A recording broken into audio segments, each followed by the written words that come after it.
السلام علیکم ورحمۃ اللہ وبرکاتہ۔ آج ہم بات کریں گے 10 محرم کے روزے کی اہمیت اور اس کے ثواب کے بارے میں۔ محرم الحرام اسلامی کیلنڈر کا پہلا مہینہ ہے اور اس کی 10ویں تاریخ یعنی یوم عاشورہ ایک عظیم تاریخی اور دینی اہمیت رکھتی ہے۔ تو آئیے اس کے فضائل اور ثواب کو جانتے ہیں۔ 10 محرم یعنی یوم عاشورہ کی اہمیت۔ یوم عاشورہ وہ دن ہے جب اللہ تعالیٰ نے حضرت موسیٰ علیہ السلام اور ان کی قوم کو فرعون کے ظلم سے نجات دی۔ اس دن حضرت موسیٰ علیہ السلام نے شکرانے کے طور پر روزہ رکھا۔ اسی دن کی نسبت سے نبی کریم صلی اللہ علیہ وسلم نے بھی روزہ رکھنے کی ترغیب دی اور اسے سنت قرار دیا۔ صحیح مسلم میں ہے کہ نبی اکرم صلی اللہ علیہ وسلم نے ارشاد فرمایا، عاشورہ کا روزہ رکھو کیونکہ یہ اللہ کے دنوں میں سے ایک دن ہے، اس کے روزے سے گزشتہ 1 سال کے گناہ معاف ہو جاتے ہیں۔ 10 محرم کے روزے کا ثواب۔ 10 محرم کا روزہ رکھنے سے گزشتہ 1 سال کے صغیرہ گناہ معاف ہو جاتے ہیں، بشرطے کہ کبیرہ گناہوں سے توبہ کی جائے۔ یہ روزہ سنت مؤکدہ ہے، یعنی اسے رکھنا بہت زیادہ ثواب کا باعث ہے۔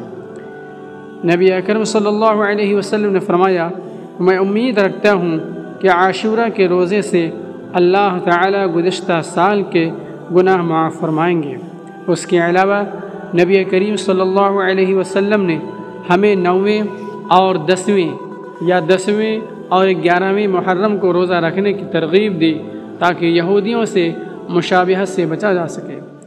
روزہ کیسے رکھیں؟ 10 محرم کے روزے کی نیت دل میں کر لیں۔ نیت کا وقت مغرب سے فجر تک ہے۔ مثلا میں کل یوم عاشورہ کا روزہ رکھنے کی نیت کرتا ہوں یا کرتے ہیں۔ 9ویں یا 11ویں محرم کا روزہ سنت کے مطابق 10ویں محرم کے ساتھ 1 دن پہلے یا بعد کا روزہ رکھنا بہتر ہے۔ اخلاق و کردار۔ روزے کے دوران زبان، آنکھوں اور دل کو گناہوں سے بچائیں۔ دعائیں اور ذکر۔ اس دن زیادہ سے زیادہ استغفار، درود شریف اور دعائیں مانگیں۔ یوم عاشورہ اور واقعہ کربلا۔